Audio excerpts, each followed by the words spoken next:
Hey everybody, my family got me this book for my birthday, and it's actually a pretty good book. Pretty simply wrote, and this particular chapter I found to be good, so I want to share it with you guys. All right, right livelihood. The fifth step of the Eightfold Path is right livelihood. The essence of this step is to consider whether we can be proud of the way we have been leading our life. Being human, we normally don't have trouble finding some aspect of our life that we would like to improve. This step begins with an appreciation of time. Every person, no matter who it is equally granted 24 hours in a day and 365 days a year. Not only that, but everyone is also promised a definite conclusion to this life. Even our lifespans don't vary greatly. Many of us will be setting off from this world before we reach the age of 100. We devote a substantial portion of each day to sleep and spend additional precious hours on meals and other essential activities. The remainder of the day is the precious hours and minutes that remain for our work and free time. Excuse me. There is something exciting about the fact that each of us was granted the same length of time each day. Time is indeed impartial to all. No matter how talented we were born, our days will never grow or shrink. What matters then is the way we use the time we are given.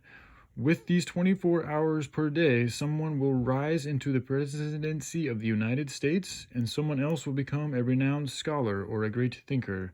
And yet, these same 24 hours will also result in many jobless lives.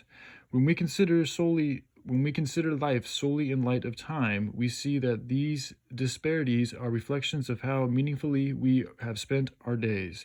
Therefore, right livelihood for modern people is about how valuably we treat each day and each hour.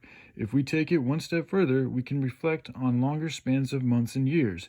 But here, I should emphasize an important point. The essence of practicing right livelihood is to appreciate time as so fleeting and irrevocable that each day is as precious as a lifetime.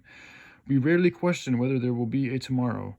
Just as there was a yesterday and there is a today, we tend to expect tomorrow to come again.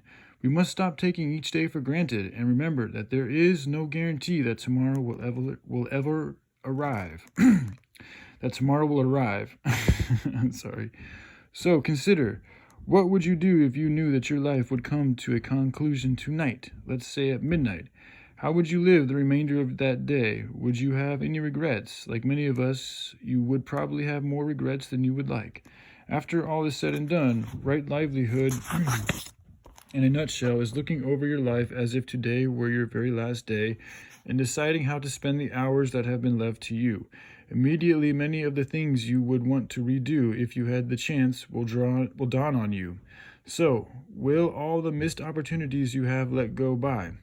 The vital takeaway is this. At the end of every day, reflect on each of your actions, words, and events of the day as if tomorrow will never come, and consider what your regrets would be. You will live a more meaningful life each day you continue this self-reflection on right livelihood. Finally, I would like to point out that according to traditional Buddhism, making a living by criminal acts and choosing a vocation that is clearly against the teachings of the truth, such as working for misleading religions or materialist philosophers, are considered wrong in light of right livelihood. Sorry if I'm getting a little tongue-tied, guys. But yeah, I just wanted to share that with y'all and hope you guys are doing good. And yeah, take care. Bye.